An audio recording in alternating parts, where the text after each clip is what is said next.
왜 하얀 종이 위에 바로 펜으로 그림을 그리려면 쉽지 않을까요?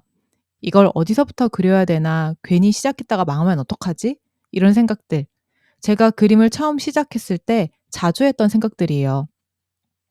그림을 잘 그리고 싶은데 막상 시작하려니까 손이 안 움직이더라고요.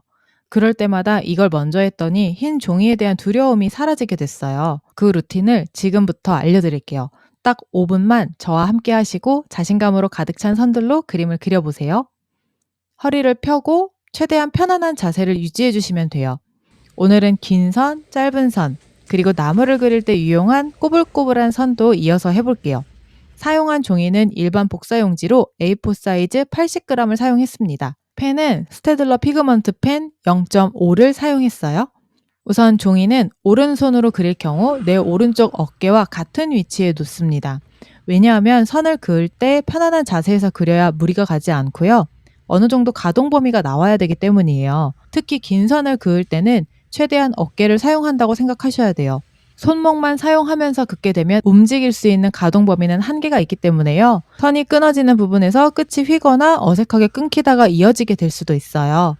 그래서 가로선은 손목과 팔꿈치가 일직선을 둔 상태에서 옆으로 밀면서 그어보세요. 너무 천천히 그리기보다는 적당한 속도로 한 번에 긋습니다. 천천히 그으면 오히려 더 흔들리고 삐뚤어질 수 있어요. 그러니까 적당한 속도로 자신감 있게 밀면서 그어보세요. 세로선은 팔꿈치를 내 몸쪽으로 당기면서 그어주세요.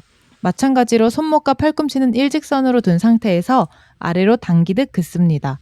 내 몸은 정면을 향한 상태에서 팔만 위에서 아래로 내려주면 돼요. 이때 팔꿈치는 몸통의 옆에 있고 내 몸통을 지나치면서 그어주세요. 우리가 선 연습을 해야 되는 이유가 있어요. 가수들이 무대에 오르기 전에 하는 발성 연습처럼 운동을 시작할 때는 스트레칭을 하잖아요. 그것과 마찬가지로 그림 그리기 전에 선을 긋는 연습은 기초훈련 같은 개념이에요.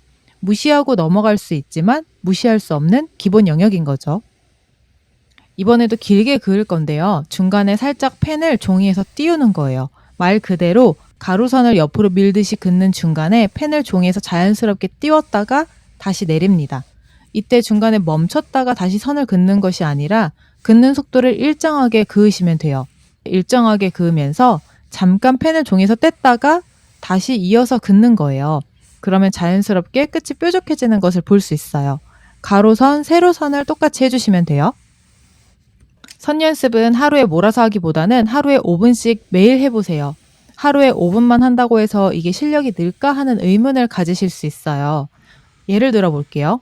우리가 식물에 물을 줄 때 식물마다 조금씩은 다르겠지만 극단적으로 1년에 한 번 주는 것과 매일 소주잔으로 한 컵씩 주는 것 중에서 어떤 게 더 잘 자랄까요? 맞아요. 두 번째 경우겠죠?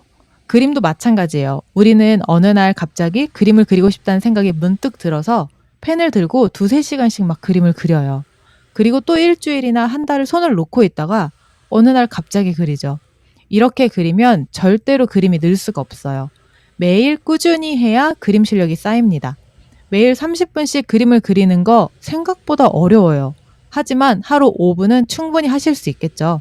하루 일과 중 오늘 영상과 함께 딱 5분만 나만의 챌린지로 해보셔도 좋아요. 본격적으로 작품에서 사용할 수 있는 짧은 선 연습을 해볼게요. 이때는 내 손목이 움직일 수 있는 범위만큼 2-3cm 정도가 될 거예요. 만약 내 선이 휘어진다면 손목을 너무 많이 사용하고 있을 수 있으니까요. 최대한 손목을 사용하지 않도록 하면서 그어보세요. 끝이 딱 마무리될 수 있도록 긋는 연습을 먼저 해주세요. 날리는 선이 없이 내 펜을 끝까지 잡아주는 거예요. 천천히 일정한 속도로 그어줍니다. 이번엔 반대로 끝이 날리는 선 연습을 해보기도 해요.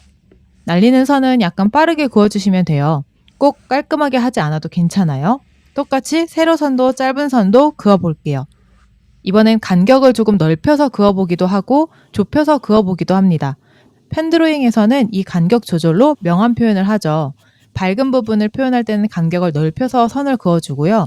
어둠을 표현할 때는 반대로 좁혀서 하거나 여러 선을 겹쳐서 그어줍니다. 지금까지는 직선만 연습을 했는데요. 구불구불한 꼬인선도 연습을 해볼게요. 이 꼬인선들은 나무를 그릴 때 많이 사용이 돼요. 구불거림을 둥글게 할 수도 있고 네모 모양이 들어가게 할 수도 있고 뾰족한 모양으로 할 수도 있어요. 자유롭게 연습해서 나무들도 그려보세요. 나무에는 명암 표현을 해주셔야 입체감이 살아나요. 나무를 동그랗게 그려볼게요. 그리고 기둥을 그리고 햇빛이 이쪽에서 온다고 가정했을 때 오른쪽 아래는 어둡겠죠. 여기는 조금 더 많은 선들이 지나가 줘야 돼요. 너무 딱 밝음과 어둠으로만 나누게 되면 어색해 보일 수 있으니까요. 중간중간에도 어두움이 있을 테니까 그 부분도 같이 표현을 해줄게요. 그리고 그림자도 간단하게 표현을 해줬어요. 나무 모양을 꼭 동그라미가 아니라 세모 모양으로 해보셔도 되고 네모 모양으로 해보셔도 괜찮아요.